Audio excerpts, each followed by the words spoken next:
The latest in Erin Andrews' emotional court battle. That's right. The sports reporter now suing a hotel and her stalker for $75 million over that secretly recorded nude video.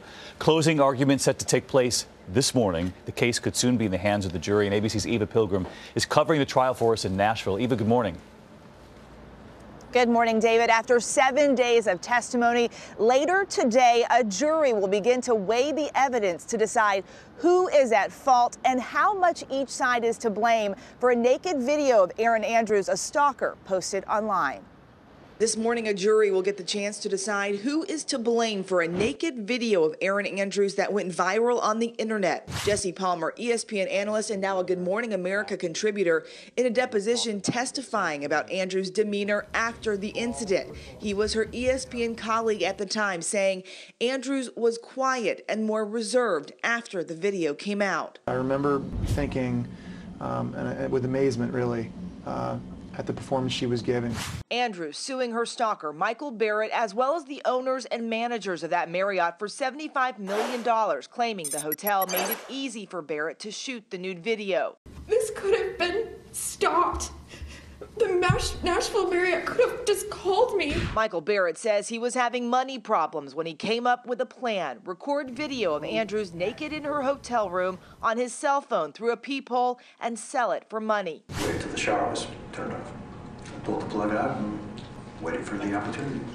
Barrett pled guilty to stalking in 2010 and was sentenced to 30 months in prison. The hotel claims Barrett is a criminal who tricked them into gaining access. Attorneys for the Marriott Hotel arguing that the nude recordings have not had a negative impact on her career. You also got an endorsement for Reebok. Yes.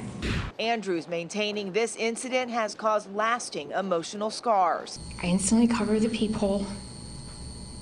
And then I do a check of the room.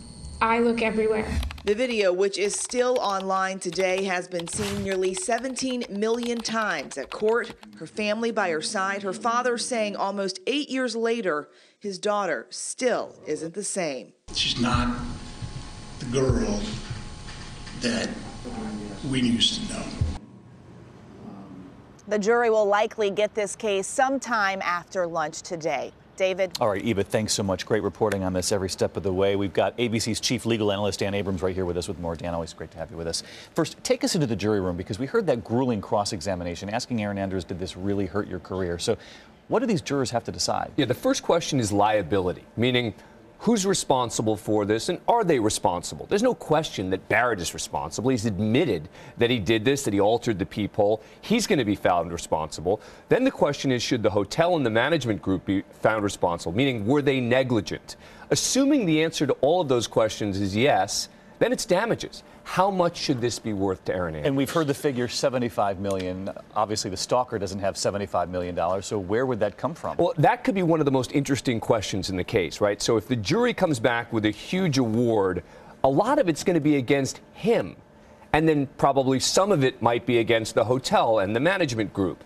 But the management group is where the money is, right? So the question's going to be, can Andrews' team get them to pay all of Barrett's damages? Tennessee law has kind of restricted that ability for a plaintiff like Erin Andrews. The key is going to be, can they show, in effect, that they were in this together?